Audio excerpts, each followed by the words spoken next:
సాయి భావన జనవరి 10. సంపద పంచుకుంటేనే పెరుగుతుంది. భగవంతుడు మనకు అంతులేని సంపదనిచ్చి దానిని సద్వినియోగం చేయమని నియమించాడు.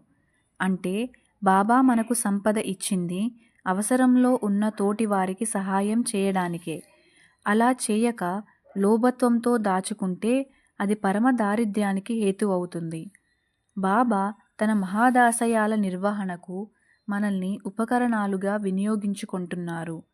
బాబా ఆశయాలలో దీన జనోద్ధరణ ముఖ్యమైనది. బాబా మనకిచ్చిన సంపదకు మనం ధర్మకర్తలమే కానీ సొంతదారులం కాము. ఆయన ఇచ్చే సంపద తరుగులేనిది. అది ఇచ్చే కొద్దీ పెరుగుతుంది. మనం ధర్మకర్తృత్వాన్ని సరిగా నిర్వహించలేకపోతే దయతో బాబా మనకిచ్చిన సంపదను కోల్పోవలసి వస్తుంది. పూర్వజన్మ పుణ్యం వలన కొందరు ధనధాన్యాలు సమృద్ధిగా కలిగి బాబాచే ధర్మకర్తలుగా నియమితులవుతారు. ఈ సమృద్ధికి అర్థం మరింత పెద్ద గోదాములు, భూషణాలు నిర్మించుకుని వాటన్నిటినీ స్వార్థబుద్ధితో దాచుకోమని కాదు.